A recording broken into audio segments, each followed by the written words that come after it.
Les 13 et 14 mars 2026, la localité de Cuy, dans le nord-ouest de la République centrafricaine, a accueilli une opération de désarmement et de démobilisation de combattants du mouvement Retour, Réclamation et Réhabilitation 3R. Cette opération s'inscrit dans le cadre de la mise en œuvre de l'accord politique pour la paix et la réconciliation de 2019 et l'accord signé entre les groupes armés 3R et UPC et les autorités centrafricaines en 2025. Elle a été menée par l'unité d'exécution du programme national de désarmement, démobilisation, réintégration et rapatriement UEPNDDRR avec l'appui logistique, technique, financier et sécuritaire de la MINUSCA. Nous avons pris les armes pas par la volonté. Ça nous a été imposé parce que notre communauté était victime de guerre. C'est pour cela qu'on est obligé de prendre les armes et de défendre la communauté. Et maintenant, comme il y a déjà l'accord entre nous et le gouvernement centrafricain, nous avons commencé à faire le désarmement depuis le mois de juillet, comme je vous ai dit précédemment. Et nous allons, Inch'Allah, continuer à désarmer jusqu'à la fin, c'est-à-dire jusqu'aux derniers éléments.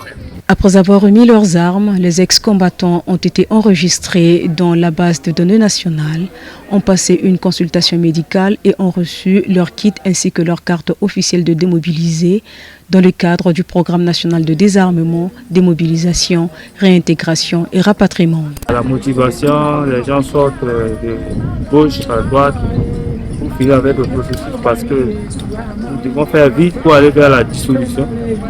Et concernant autre chose, nous devons passer au développement. Le processus de l'IDR, ce n'est pas un processus éternel.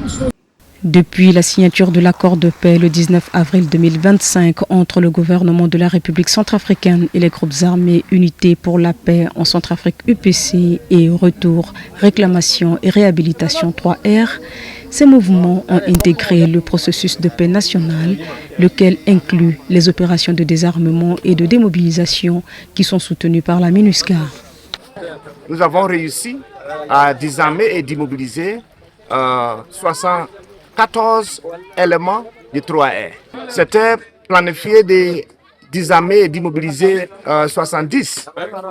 Et arrivé ici, il nous a dit qu'ils sont même plus. Nous sommes heureux d'avoir plus de 70. C'est pourquoi nous avons aujourd'hui 74 éléments de 3R qui ont participé dans le processus de DD. Et aujourd'hui, nous avons collecté leurs armes et ils sont déjà désarmés et démobilisés. Cette opération a permis de désarmer et démobiliser 73 ex-combattants et de récupérer des dizaines d'armes et de munitions, contribuant ainsi à réduire la circulation des armes dans la région.